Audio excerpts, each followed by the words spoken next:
السلام عليكم، عاملين ايه؟ اللهم صل وسلم وبارك على سيدنا محمد وعلى اله وصحبه اجمعين. ما ينفعش فعلا كل شويه نقعد نشتري حاجات مش ضامنينها ومش عارفينها معموله ازاي. النهارده هنعمل حاجه سهله وبسيطه وبمنتهى البساطه ومش مكلفه بامر الله زي ما اتعودتوا مني. لو اول مره تشوفوني، معكم حبيبه من وفر مع مطبخ حبيبه. السهل والبسيط والوفير عندنا باذن الله. ده ربع كيلو من الجبنه القريش. ايوه، لو انت بتعرفيش تقطعي اللبن دوت ربع كيلو من جبنه القريش، ولو عندك لبن قاطع تمام قوي. هنا احنا مش هينفع، هما قطعتين بس يعني حوالي ب15 جنيه. مش هينفع نحط عليها اي حاجه زي ما انتوا شايفين كده، ما حطيتش عليها اي حاجه خالص واخدتها فرمتها. لازم افضل افرم فيها لحد ما تبقى ناعمه خالص. لو حطيت اي حاجه عليها مش هتنعم النعومه اللي انا طالباها. هفضل انعم فيها كده زي ما حضراتكم شايفين، بقت كريميه بطريقه غريبه، كريميه خالص. جبت معلقه زبده او معلقه سمنه اللي متاح عندك حطيه، مفيش مشكله. هبتدي برضو اضرب فيها تاني وهتشوفوا لونها بقى عامل ازاي، شبه الجبنه النستون كده، تمام قوي قوي.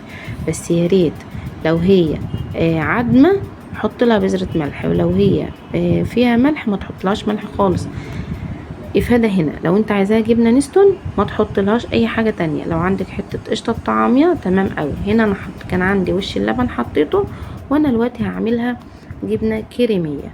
تمام، مش هقولك بيتا لان ديت طبعا ما تتسواش بيها خالص، دي جبنه كريميه بطعم خطير جدا. حطيت شويه اللبن بس كده، شكرا. مفيش اي حاجه تانية، حاجه طبيعيه وزي الفل. مفيش تكلفه، مفيش اي حاجه.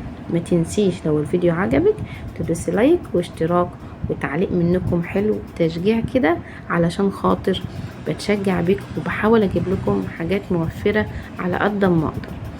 هسيبها في التلاجة شوية. تعالى اقولك ممكن نعمل بيها ايه تاني. حطيناها في التلاجة وطلعتها، شايفين قوامها رائع رائع رائع، بجد جميل جدا. هتعمليها نستون علب كوبايات يعني، هتحطيه.